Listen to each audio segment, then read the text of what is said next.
सभी को नमस्कार। आप सभी का स्वागत है। राजस्थान की राज्य व्यवस्था का एक टॉपिक है ग्रामीण एवं शहरी प्रशासन। तो आज हम पढ़ने वाले हैं ग्रामीण एवं शहरी प्रशासन। तो ये चैप्टर आपके 4th ग्रेड में शहरी प्रशासन है, जो कि आपके यहाँ पे इसके अंदर शामिल किया गया है। और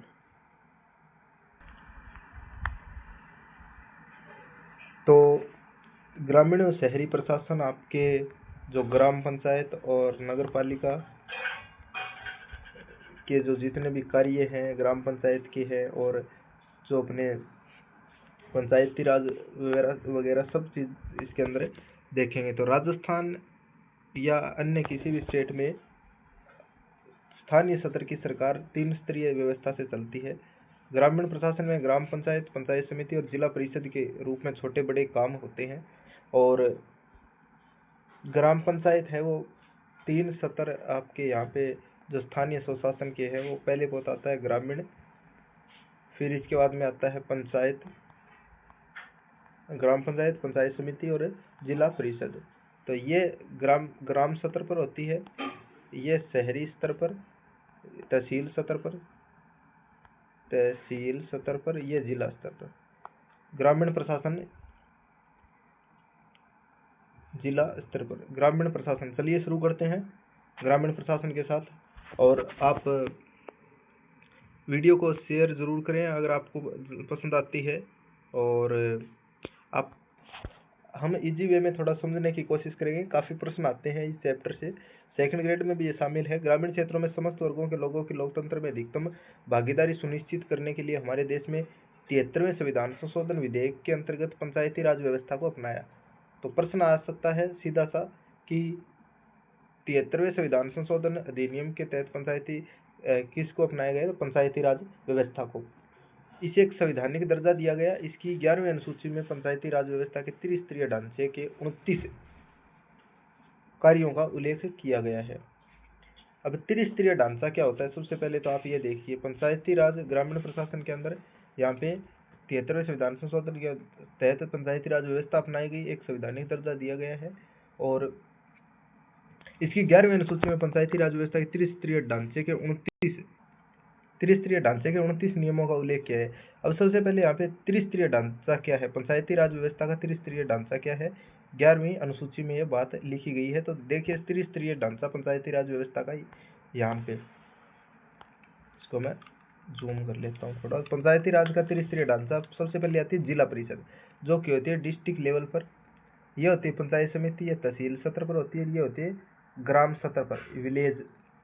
तो टीवी ऐसे याद रख सकते हैं इसको, डी डिस्ट्रिक्ट लेवल, तहसील स्तर और विलेज। जिला परिषद में होता है जिला प्रमुख। कौन होता है? जिला प्रमुख होता है। मुख्य कार्यकारी अधिकारी 2 होते हैं इसके अंदर। पंचायत समिति में होता है प्रधान खंड विकास अधिकारी, इसको बोलते हैं हमने बीडीओ।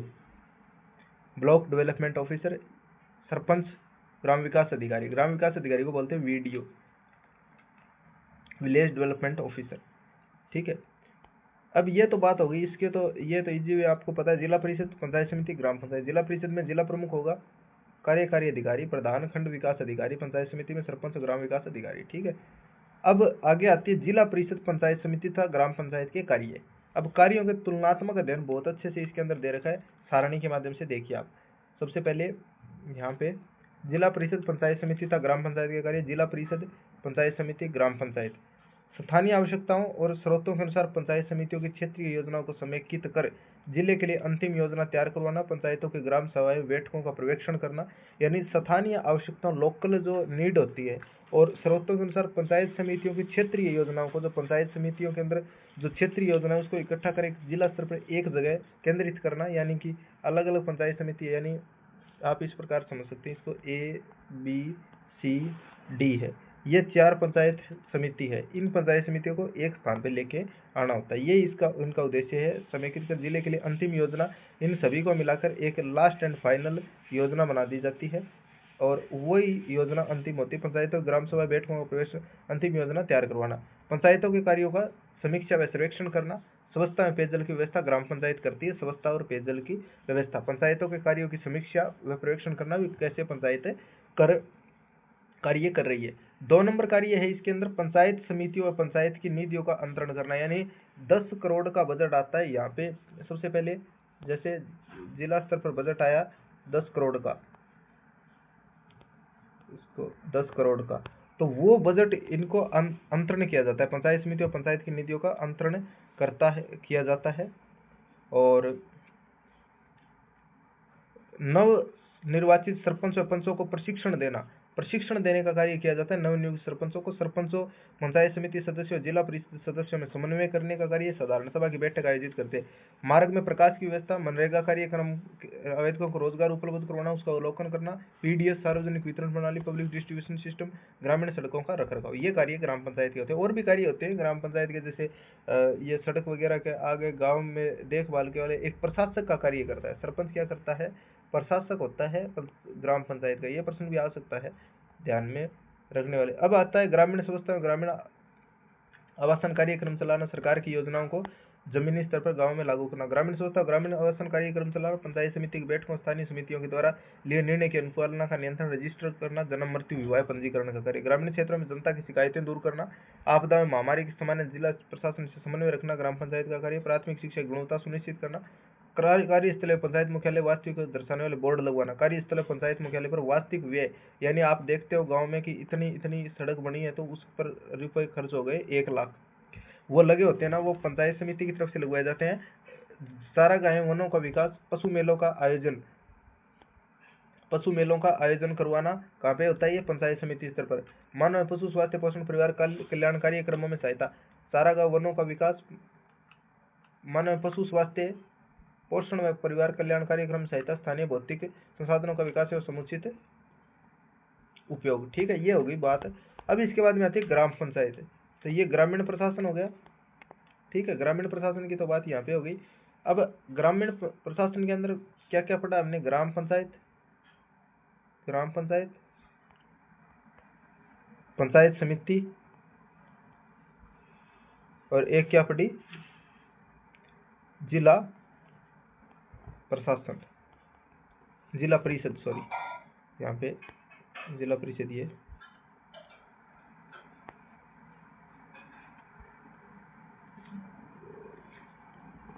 ठीक है, अब सबसे पहले ग्राम पंचायत की बात करते हैं।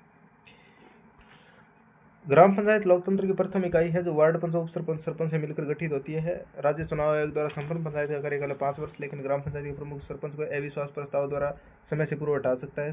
ग्राम पंचायत सचिव का कार्य सरकारी कागजातों के रिकॉर्ड को रखना, बैठक की कार्रवाई को लिखना, कम से कम 2 बैठकें पंचायत समिति में आवश्यकता है। ये प्रश्न आ सकता है आपके, ग्राम पंचायत को प्रत्येक माह में कम से कम कितनी बैठक करनी होती है? 2। कितनी बैठक करनी है? 2 बैठक। अपना इस्तीफा किसे सौंप सकता है? वीडियो को सौंप सकता है अपना इस्तीफा, सरपंच। ठीक है, ये देखो, ग्राम पंचायत के प्रमुख सरपंच को अविश्वास प्रस्ताव द्वारा निर्धारित पूर्व से भी हटाया जा सकता है। अगर अपनी मर्जी से देना चाहे तो दे सकता है वो, स्वास्थ्य कारणों या किसी भी कारणों से। अब आती है पंचायत समिति। पंचायत समिति होती है तहसील सत्र पर। पंचायत समिति ग्राम पंचायत तथा जिला परिषद को जोड़ने वाली प्रमुख। ए कौन है? पंचायत समिति ग्राम पंचायत। बी है जिला परिषद, सी जिला परिषद। अब बी है, ये होती है ब्लॉक स्तर पर, ये जोड़ती है इसको, ए और सी को जोड़ने का कार्य करती है। राज्यों के जिलों को विकास की दृष्टि से कुछ छोटे विकास खंडों में विभाजित किया जाता है। इन विकास खंडों में पंचायत समिति का गठन किया जाता है। निर्वाचित सदस्य प्रधान और उप प्रधान का चुनाव करते हैं। पंचायत समिति क्षेत्रों के ग्राम पंचायतों के सरपंच इसके पदेन सदस्य होते हैं। पंचायत समिति सदस्य के लिए न्यूनतम 25 वर्ष का होना आवश्यक है। प्रधान तथा उप प्रधान को पंचायत समिति कार्य करने के लिए खंड विकास अधिकारी, ब्लॉक डेवलपमेंट ऑफिसर, पंचायत समिति के सदस्यों का कार्यकाल 5 वर्ष का होता है। आरपीएससी राजस्थान में अपने आरपीएससी के माध्यम से इसको चुना जाता है, आपको पता है। आरएस की परीक्षा के माध्यम से वीडियो की अलग से परीक्षा होती है। अभी वर्तमान में वैकेंसी आई हुई वीडियो की। तो अब आती है जिला परिषद। पंचायती राज व्यवस्था की शीर्ष संस्था जिला परिषद है। जिला स्तर पर विकास योजनाएं बनाती है। एक वार्ड बनाया जाता है कुछ पंचायतों को मिलाकर। इस तरह प्रत्येक वार्ड से एक सदस्य का निर्वाचन उस वार्ड के मतदाताओं के द्वारा किया जाता है। ये सदस्य जिला परिषद के सदस्य कहलाते हैं। जिला परिषद के निर्वाचित सदस्यों के अतिरिक्त जिलों के पंचायत समितियों के प्रधान, जिले से निर्वाचित विधानसभा सदस्य, जिले से निर्वाचित लोकसभा एवं राज्यसभा सदस्य भी जिला परिषद के सदस्य हैं। जिला परिषद के निर्वाचित सदस्य मिलकर जिला प्रमुख तथा उप जिला प्रमुख का चुनाव करते हैं। अब जिला परिषद में जिला प्रमुख और उप जिला प्रमुख होते हैं। जिला परिषद अधिकारी यहाँ पे ये देखिए, अभी जिला प्रमुख और मुख्य कार्यकारी अधिकारी है। ये जो कार्य होते हैं ये होते हैं प्रशासनिक अधिकारी, ठीक है। ये दो तो प्रशासनिक अधिकारी होते हैं और ये होते हैं जैसे अपने वीडियो के माध्यम से विलेज डेवलपमेंट ऑफिसर की वैकेंसी है, उसके माध्यम से इनको नियुक्त कर दिया जाता है। अब यहाँ पे बात है, ठीक है, अब यहाँ पे बात क्या है कि जिला परिषद के निर्वाचित सदस्य मिलकर जिला प्रमुख, उप जिला प्रमुख का चुनाव करते हैं। जिला प्रमुख को जिला परिषद के समस्त कार्यों में मदद करने के लिए राज्य सरकार द्वारा एक मुख्य कार्यकारी अधिकारी की नियुक्ति की जाती है। जिला में समस्त कार्यों का उत्तरदायित्व किसका होता है? जिला परिषद का होता है। आय के स्रोत, ग्राम पंचायत विभिन्न प्रकार के कर जैसे भवन कर, वाहन कर, क्रय विक्रय कर, मेले व हाट बाजार से प्राप्त आय, सरकार से प्राप्त अनुदान, समुदाय से प्राप्त अनुदान, दोषी से एकत्रित धनराशि से कार्य करवाती पंचायत समिति, स्थानीय करों शुल्कों से प्राप्त आय, राज्य सरकार से प्राप्त अनुदान, मेले व हाट बाजारों से प्राप्त आय, विभिन्न सरकारी योजनाओं को चलाने के लिए सरकार द्वारा उपलब्ध कराई गई राशि, उपलब्ध कराई गई राशि, उद्योगों पर लगाए गए कर से प्राप्त आय आदि। इसके बाद में जिला परिषद आगे आता है। जिला परिषद, जिला परिषद, जिला परिषद के अंदर बच्चों यहाँ पे देखिए आप, जिला परिषद ये केंद्र तथा राज्य सरकार द्वारा प्राप्त पंचायत समितियों से वसूली सरकारी गैर लोगों द्वारा दिए गए अनुदान से कार्य चलता है। अच्छा, ग्राम सभा क्या होती है? ग्राम सभा को आपको पता है, ग्राम सभा पंचायती राज की आधारभूत संस्था है। ग्राम सभा एक राजस्व ग्राम होता है। प्रत्येक पंचायत की अपनी ग्राम सभा होती है। ग्राम सभा के सदस्य उस राजस्व गांव में रहने वाले सभी मतदाता होते हैं, वो कोई फैसला लेते हैं, उनका अधिकार और कर्तव्य दोनों है ग्राम सभा बैठकों में लेना। ग्राम सभा भारत में प्रत्यक्ष प्रजातंत्र का उदाहरण है, जिसके तहत ग्रामवासी स्थानीय समस्या और विकास के संबंध में सीधे भाग लेते हैं। सामान्यतः हर 3 महीने ग्राम सभा की एक बैठक बुलाई जानी आवश्यक है। आमतौर पर 26 जनवरी, 1 मई, 15 अगस्त और 2 अक्टूबर को ग्राम सभा की बैठक होती है। आवश्यकता पड़ने पर यदि ग्राम पंचायत का मुखिया चाहे तो ग्राम सभा की और भी बैठक आयोजित कर सकता है, जी करे तब भी, ठीक है। तो हर 3 महीने में ग्राम सभा की एक बैठक बुलाई जानी आवश्यक है। ग्राम सभा की एक बैठक बुलाई जानी आवश्यक है सामान्यतः हर 3 महीने में। और यहाँ पे ग्राम पंचायत की जो बैठक बुलाई जाती है ग्राम सभा की हर 3 महीने में एक, और ग्राम पंचायत की बैठक है कम से कम 2 बार आवश्यक होती है पर ग्राम पंचायत की। और ग्राम सभा की 3 महीने में एक बैठक। ग्राम न्यायालय, तो न्यायालय एक ग्रामीण क्षेत्रों में ग्राम पंचायत की कितनी होगी? 2, और ग्राम सभा की 3 महीने में एक। ग्राम न्यायालय ग्रामीण क्षेत्र ग्राम पंचायत पर शीघ्र एवं सुलभ न्याय दिलाने हेतु ग्राम पंचायत सत्र, ग्रामीण क्षेत्रों में ग्राम पंचायत सत्र पर शीघ्र एवं सुलभ न्याय दिलाने हेतु ग्राम न्यायालय एक्ट 2008 के तहत ग्राम न्यायालयों की स्थापना की। राजस्थान में पहला ग्राम न्यायालय जयपुर जिले के बस्सी में खोला गया था। ये इंपॉर्टेंट है प्रश्न। इस ग्राम न्यायालय अधिकारी की नियुक्ति उस न्यायालय के परामर्श से की जाती है। नगरीय स्वशासन है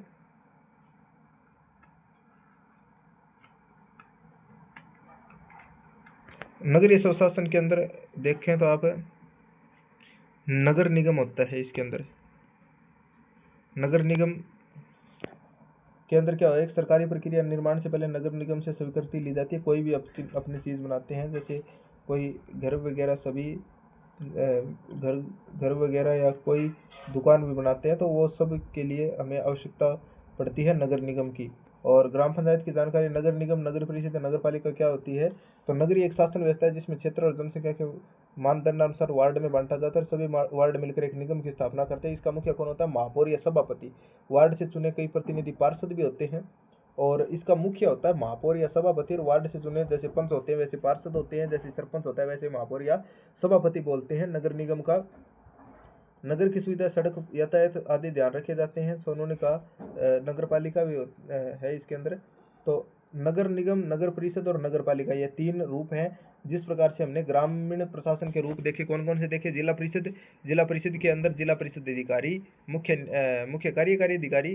पंचायत समिति के अंदर कौन होता है? प्रधान के साथ कार्य करने के लिए जो प्रशासनिक कार्य देखता है वो होता है बीडीओ, ब्लॉक डेवलपमेंट ऑफिसर। और पंचायत समिति में सरपंच और फिर ग्राम विकास अधिकारी। यहाँ पे नगर निगम, ग्राम विकास अधिकारी वीडियो के अलावा यहाँ पे नगर निगम में कौन होता है? उप सभापति या महापौर। फिर एक वार्ड से एक पार्षद चुना जाता है। फिर नगर परिषद, नगर पालिका बड़े शहर या जनसंख्या 5 लाख से ज्यादा हो और आय 1 करोड़ से ज्यादा होने पर नगर निगम बनाया जाता है। छोटे या बड़े शहर जहाँ जनसंख्या 5 लाख से ज्यादा हो और सालाना आय 1 करोड़ से ज्यादा होने पर नगर निगम बनाया जाता है। जिन नगरों की जनसंख्या 1 लाख से ज्यादा व 5 लाख है, जिन शहरों की जनसंख्या 1 लाख से ज्यादा व 5 लाख से कम होती है वहाँ नगर परिषद की स्थापना हो जाती है। वे शहर जहाँ जनसंख्या 15,000 से 1 लाख तक के बीच होती है वहाँ पर नगर पालिका बोर्ड बनाए जाते हैं। शहर को अलग अलग क्षेत्रों में बांटा जाता है जिसे वार्ड कहते हैं। पार्षद यही वहाँ पे होते हैं। नगर पालिका, नगर परिषद और नगर निगम के सभापति महापौर ही कहलाते हैं, प्रतिनिधि पार्षद ही कहलाते हैं। कार्य बनाते पार्षद और उपाध्यक्ष को चुनते हैं जिसको अलग अलग नामों से पुकारा जाता है। नगर निगम का अध्यक्ष महापौर, नगर परिषद का सभापति और नगर पालिका अध्यक्ष। इनको कई बार कई कई स्थानों पर बोल देते हैं, जैसे महापौर, नगर पालिका अध्यक्ष को महापौर या सभापति के नाम से बोलते हैं, लेकिन नगर पालिका अध्यक्ष, नगर पालिका का अध्यक्ष, नगर निगम का महापौर और नगर परिषद का अध्यक्ष सभापति। ठीक है, आपको यह भी ध्यान होना चाहिए। 74वें संविधान संशोधन के अनुसार इन शहरी संस्थाओं के चुनाव में 1/3 वार्ड महिलाओं के लिए आरक्षित है। अनुसूचित जाति जनजाति आरक्षण जनसंख्या अनुपात के आधार पर दिया जाता है और बढ़ाने के लिए इन वर्गों की हिस्सेदारी के प्रतिनिधित्व भी बढ़ाने के लिए कार्य किया जाता है। नगरीय प्रशासन के कार्य देखिए। अब नगरीय प्रशासन के कार्य यहाँ पे अनिवार्य कार्य तो होते हैं: शुद्ध जल की व्यवस्था, रोशनी, सफाई, दमकल व्यवस्था, जन्म मृत्यु पंजीकरण, सार्वजनिक कार्य, स्टेडियम, वाचनालय, पुस्तकालय, मेले प्रदर्शनी। ये आप अपना जी चाहे तो ये कर सकते हैं। आवारा पशुओं से छुटकारा, वृक्षारोपण, ये सभी ऊपर वाले यहाँ पे दे रखे हैं। और इस प्रकार से ये सभी, एक तो ये केंद्र और राज्य सरकारों से 3 माध्यम से पैसा प्राप्त होता है। इनके ऐसे स्थानों पर चर्चा उपरांत उन समस्या प्राथमिकता के आधार पर, यानी जो महत्वपूर्ण स्थलों पर लोग चर्चा करते हैं, ये तो वैसे ही दिया गया नॉर्मल, इसके अंदर आपको कोई ज़्यादा, ये ऐसे स्थानों पर चर्चा उपरांत प्राथमिकता पार्षद इनके कार्य संस्थाओं के माध्यम से करवाते हैं। 3 माध्यम से पैसा प्राप्त केंद्र राज्य सरकार से वसूल कर शुल्क से, जैसा गांव में होता है, और शहरवासी विभिन्न कर लगाकर उनसे पैसा प्राप्त करते हैं। गांव में शहरों के विकास के लिए यह भी आवश्यक है कि प्रत्येक नागरिक अपने कर्तव्यों का निर्वहन करे। अगर कहीं पे कचरा है तो वो समय उठाए और अपना सहयोग दे गांव और शहर को स्वच्छ बनाने में। भू राजस्व वह कर जो भूमि के प्रयोग के लिए लगाया जाता है। सार्वजनिक कार्य, पेयजल, ये सभी।